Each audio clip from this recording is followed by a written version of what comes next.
आत्मा है।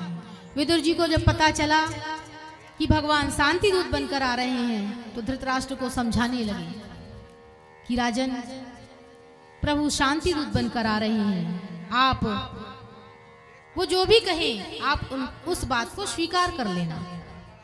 धृतराष्ट्र ने कहा हम तो मान लेंगे, लेकिन यह दुर्योधन नहीं सुनता किसी की। विदुर जी ने कहा राजन,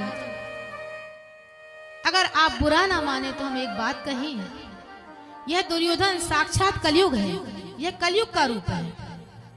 महाराज, यदि इसके मुंह में आपने कोई भी निर्णय लिया तो राज्य का बड़ा अहित हो जाएगा। नीति कहती है महाराज, शरीर के समस्त अंग हमें प्यारे होते हैं, लेकिन इनमें से किसी अंग में यदि कोई संक्रामक रोग हो जाए तो पूरे शरीर की रक्षा के लिए हमें उस अंग को कटाना पड़ता है, कटवाना पड़ता है, जिससे बाकी शरीर तो सुरक्षित रहे।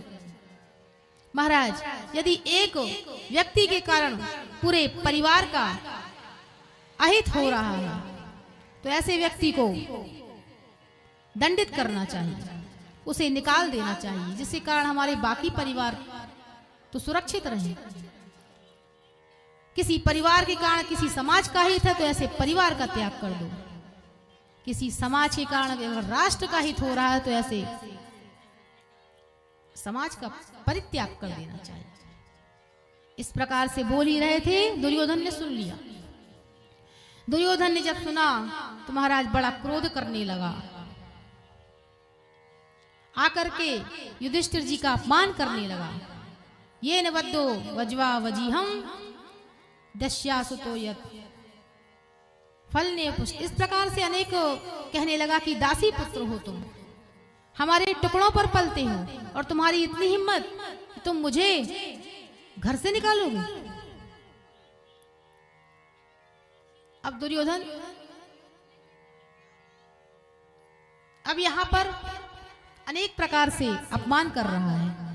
दुर्योधन विदुर जी चाचा हैं, लेकिन धृतराष्ट्र की हिम्मत नहीं है कि एक शब्द भी टोक सके अपने पुत्र को कि यह तुम्हारे वरिष्ठ हैं, इनका आदर सम्मान तुम्हें करना चाहिए, लेकिन हिम्मत ही नहीं। पुत्र में इतना मोह है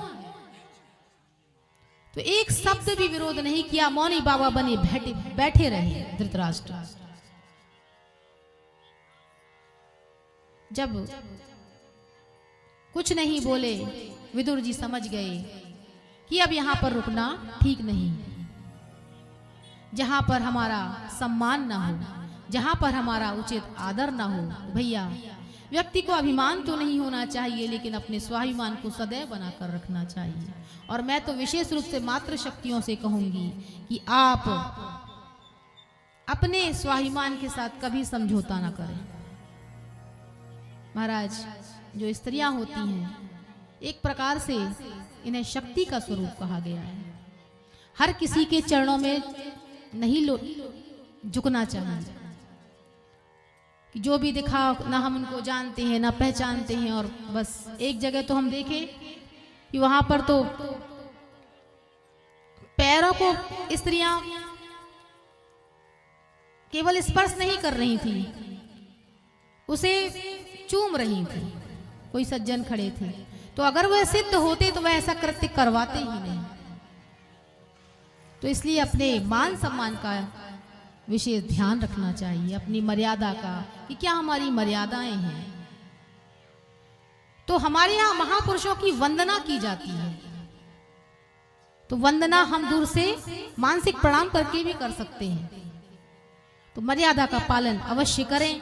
तो यहाँ पर जब तरह तरह से अपमान किया, विदुर जी ने अपने गांडीव और धनुष को वहां पर रखा, धृतराष्ट्र को प्रणाम किया और वहां से निकल गए। कहते हैं विदुर जी के जाते ही समस्त कौरवों का जो पुण्य था, सुकृत था, वह भी चला गया। जैसे विभीषण के जाते ही समस्त निशाचर आयुहीन हो गए, ऐसे ही विदुर जी के जाते ही समस्त कौरव आयुहीन हो गए। अस कह चला विभीषण जब ही, आयुहीन भय सब तब ही। धर्मात्मा व्यक्ति के जाते ही महाराज उस घर का सुकृत चला जाता है। नीति की बात करने में लोगों को बुरा तो लगता है, लेकिन महाराज नीति में, धर्म का पालन करने में, धर्म शास्त्रों के अनुसार चलने में, गुरु के उपदेशों के अनुसार चलने में थोड़ी कठिनाई हो सकती है, लेकिन आगे सब अच्छा ही होता है, आगे सब सरल ही हो जाता है। तो मर्यादा का विशेष पालन करना चाहिए।